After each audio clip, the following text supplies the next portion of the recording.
aqui o choque hipovolêmico. O choque hipovolêmico é aquilo que o próprio nome diz. Hipo é pouco, baixo, volêmico é de volume. Então, esse paciente vai apresentar baixo volume. Então, o choque hipovolêmico é o tipo mais comum, é o nosso choque por baixa de volume. E ele é definido por um estado de choque que é causado por perda de sangue ou de fluidos de maneira interna ou externa pelo nosso paciente.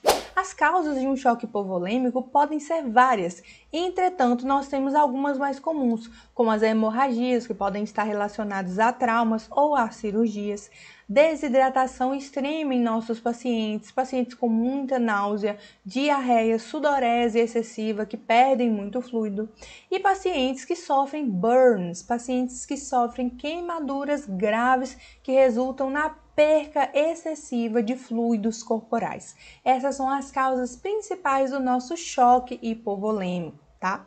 E aqui nós já descobrimos que a causa principal do choque é a falta de volume, é a perca de volume.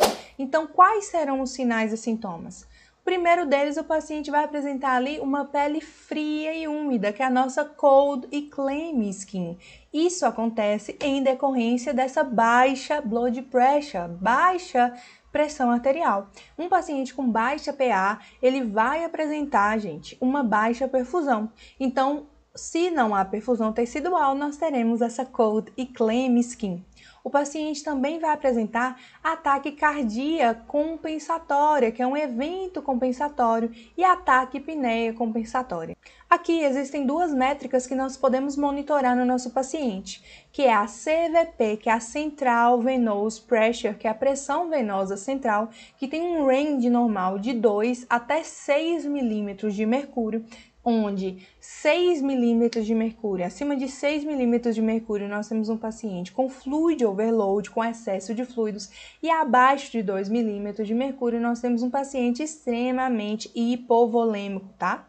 E aqui nós também teremos um baixo débito urinário. O paciente que não tem volume, ele não consegue fazer a filtragem adequada, perfundir os rins, para poder fazer a sua diurese. Então, o paciente vai apresentar abaixo de 30 ml por hora de urina, e isso é uma situação muito crítica, tá?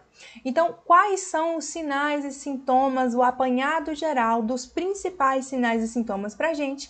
Cold e clammy skin, guardem isso, tá? A baixa perfusão vai fazer com que o paciente tenha essa pele fria e úmida, e isso cai muito na prova, tá?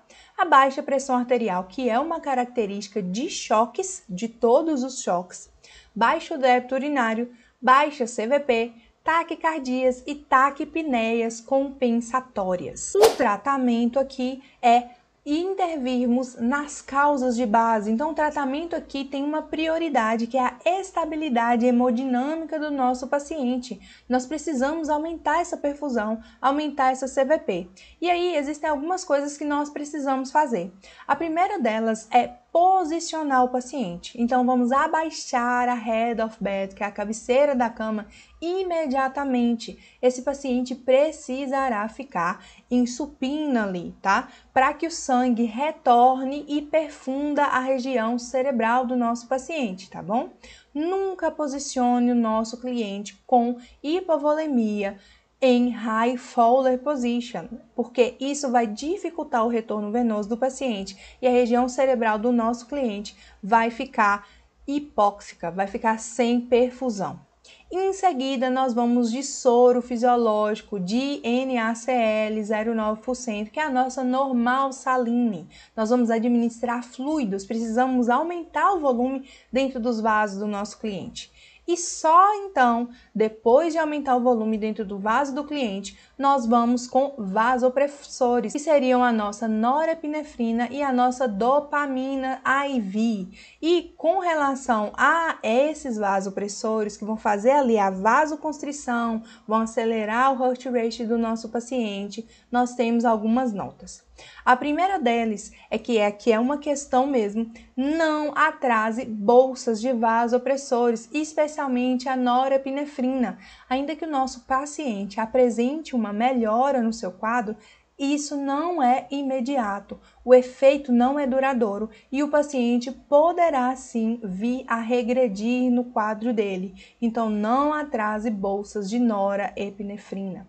Outras notas aqui essenciais que precisamos saber sobre a MAP, que é a pressão arterial média, tudo bem? Essa MAP, que é a pressão arterial média, ela vai medir a perfusão tecidual do nosso corpo e a MAP precisa estar acima de 65 milímetros de mercúrio, 2 vezes a diastólica mais a sistólica dividido por 3. Então, com esse cálculo, com essa fórmula, nós conseguimos chegar na MAP dos nossos clientes. Uma MAP abaixo de 60 significa uma baixa perfusão extrema nos nossos pacientes.